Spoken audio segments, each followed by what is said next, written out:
Hey everybody, it's Annie McNeil. I'm a mortgage loan officer in Texas. This video is going to explain sales concessions, and although we will review most loan types, we'll also specifically review VA concessions since it is a little bit different. These may help you save a deal, and you should definitely know this information if you're a realtor or you're in the market to buy.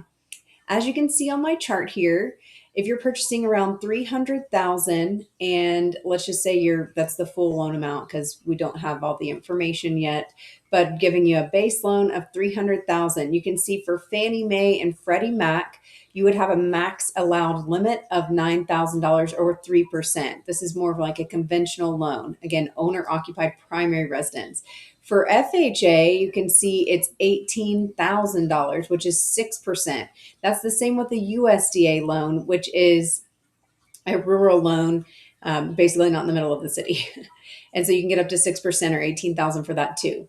These concessions can be used to cover closing costs, prepaids, reserves, rate buy downs, temporary rate buy downs, and more. So this is really especially helpful when you're a buyer or you are a buyer maybe that has enough money to cover your down payment, and a VA you don't have a down payment. Same thing with USDA.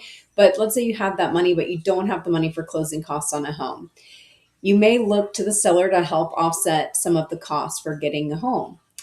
I always advise my clients that if and when they ask for seller concessions, they need to think of it like it is coming off of the total offer price. So in this example of 300,000, if you're asking for $9,000 in seller paid closing costs, you're really making an offer around 291,000 minus any other costs that you're asking the seller to pay for.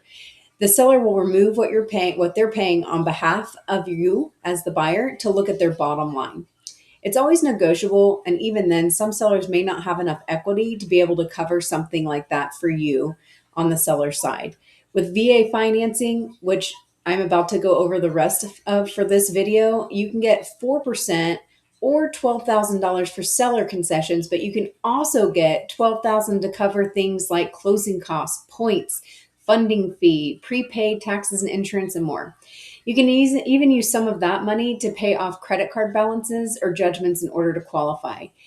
Here's a unique deal saver I want to point out to everybody. If you're potentially having a high debt to income ratio, or you need to get concessions to pay for any kind of debt, let's say the debt to income ratio is a little bit high, you can use this option to cover tight ratios, low residual income, or even possibly if you as the buyer have no reserves. A reserve is basically some of the month or like the monthly payment. So if it was $1,000 a month and you needed 3 months of reserves, you would need $3,000. That's just an easy example here.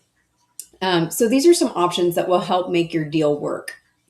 I want to point out over here, if you look at the VA, it shows not just 12,000, which is 4%, it shows 24,000. So keep that in mind. I'm going to go over that in more detail here in just a second. So deal saver number 2, understanding how to calculate the concessions is key to making your deal work.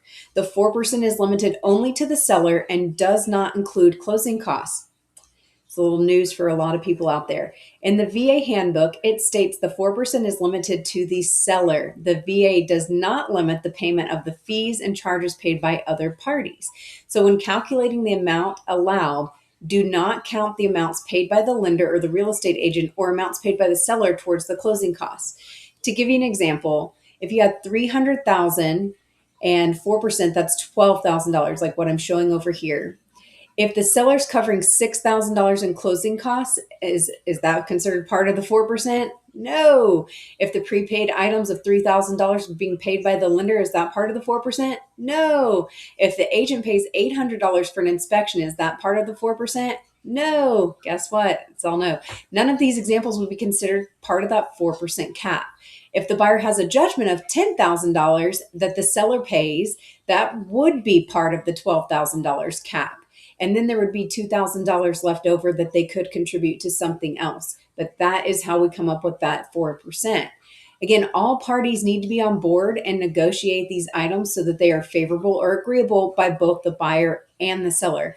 The reality is that this is possible And VA is different than other loan types when it looks at seller concessions and what can be contributed by other parties.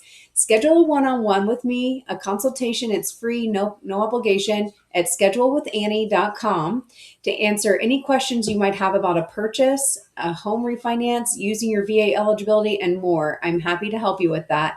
And I do all the loans discussed today, plus a lot more. So keep that in mind. If you have other options that you're wanting to look into, I can help you with that too. My goal is always to help you strategize so that you become a homeowner and set yourself up to build financial wealth with real estate. Remember, loans big or small, I can handle them all.